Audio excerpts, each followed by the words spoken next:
Welcome to another edition of English Makes No Sense.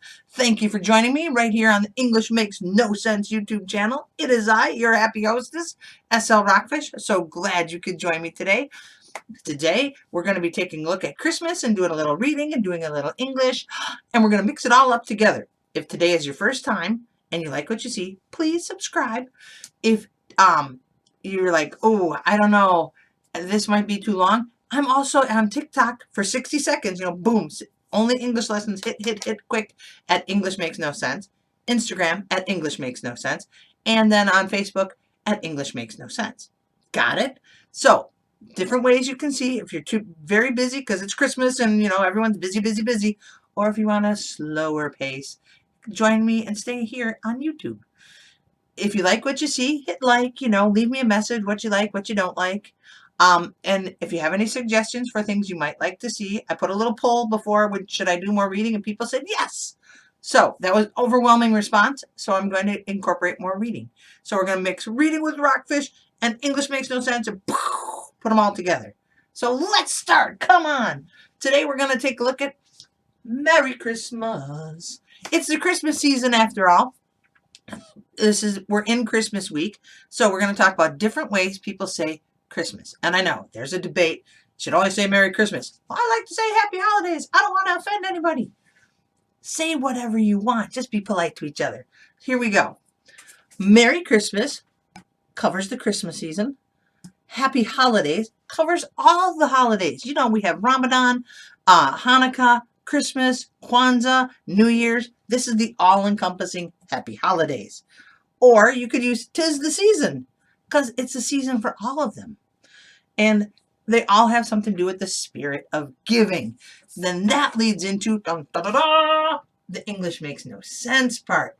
We're going to talk about phrases with the word give in them, because, it is the giving season. So come on. We're going to start out with some sayings that have the word give in them. And English, sometimes it makes sense and sometimes it doesn't. Give a hand. Wait a minute, like this? Want to give a hand? No, I don't want to give a hand. Give a hand means to help. So yes, I do want to give a hand, but I don't really want to give a hand. If someone says, could you give me a hand? They're asking, could you help them? Then we have, give someone the shirt off your back. They're not asking you to undress. No. They're asking you, if someone says, wow, he could give you the shirt off his back, that means he's very generous. If you're willing to give someone the shirt off your back, that means you must be a very generous person. Got it? We all know somebody who is willing to give the shirt off their back, or at least I hope we do. Don't take their shirt, but know that there's lots of generous people out there in the world. Give your right arm. I need my right arm. Actually, my right arm's a little sore, but I need my right arm. But to give your right arm means to give up something very valuable in exchange for something else. Like, here's how people say it. I would give up my right arm to have his talent. Would you really? Probably not, because then you wouldn't be able to. Like someone say, oh man, I'd give my right arm to play piano like he does. Well, then you'd only be playing one-handed piano. It means you'd be willing to sacrifice something very valuable in order to get something very valuable or meaningful. So that's what give up your right arm means. Also, some people say, I'd give my eye teeth for that. Well, my eye teeth, don't give up your teeth. We only get one set. But that's the same thing. You'd give up something very valuable to get something. Okay? Then we have, I forgot the right one. Give free rein to one. Give free rein to one means to give somebody complete freedom to choose what they want to do when they want to do it. Okay? And then here's my favorite one. Give up the ghost. Not the ghost of Christmas past or the ghost of Christmas present, but to give up the ghost, and I had to smush it all in there. Bad teacher moment. Give up the ghost means to die or stop running. And that's not people, well, sometimes you could use it for people, I suppose. But if someone says, my car just gave up the ghost, that means my car stopped running. I don't want my car to give up the ghost. Or your team is working, and all of a sudden your team stops trying. Like, man, they gave up the ghost against that team. That's how I say it. It means you stopped trying or stopped running or died. Don't give up the ghost, I hope. Now, there are many sayings with the words give and Christmas. So we got that out of the way. Now we're going to do a little reading about Christmas. Come on. Here it is. And again, I'm using the Book of Holidays that I got. It's made in 1962. So some of it might be a little outdated, but how could Christmas be outdated? Never. In the Week When Christmas Comes by Eleanor Farjeon. I don't even know if she's alive, but I like her poem. This is the week when Christmas comes. Let every pudding burst with plums. Stop right there. I'm not big on plums. And apparently back in the day when Eleanor was writing, plums were quite the delicacy. And so were pudding. So was pudding. So I'll start again. This is the week when Christmas comes. Let every pudding burst with plums, and every tree bear dolls and drums. Now, dolls and drums on your tree? Great. But nowadays, kids want PlayStations and adults want iPhones or something along that line. So you might have to rewrite this. In the week when Christmas comes. Let every hall have boughs of green. There's boughs. Though it looks like bows, it's boughs. Have boughs of green with berries glowing in between. In the week when Christmas comes.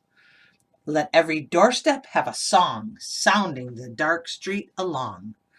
In the week when Christmas comes. Not a lot of Christmas carolers, especially where I live. When I was a kid, you'd occasionally get a Christmas carols come to you. They go ding dong, come to the door, and people would be singing. That does not happen a lot anymore. So let's go back to the poem. Let every doorstep have a song, sounding the dark street along, in the week when Christmas comes. Let every steeple ring a bell, with a joyful tale to tell, in the week when Christmas comes. Let every night put forth a star, to show us where the heavens are, in the week when Christmas comes. Zoom in. See, you can have that.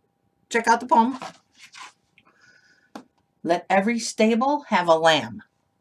I don't live in the rural areas, but this is nice. Let every stable have a lamb, sleeping warm beside its dam, in the week when Christmas comes.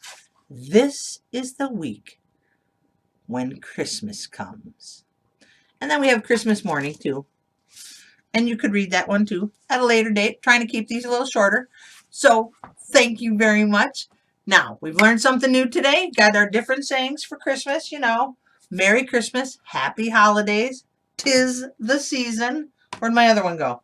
'Tis the season. I lost it. No, it didn't. I just put it somewhere else. 'Tis the season, and it's also the spirit of giving. So let's recap what we learned. Give free rein to one means to give complete freedom to one. Give up the ghost means to die or stop running.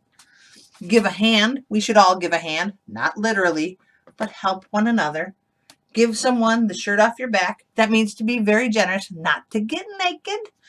And give your right arm means to give up something very valuable in exchange for something valuable. I hope you don't have to give up your right arm to anyone, nor do I hope anything gives up the ghost this season. But I hope we all can give each other a hand and have a very happy holiday season. Merry Christmas. Have a great time. I hope to see you soon. Thank you for joining me. Peace, friends. Let me know what you want to see or hear or what you need any English lesson cleared up. Leave it in the comments. Let me know how you like the reading and the English lesson. You know, just give me some feedback. Peace.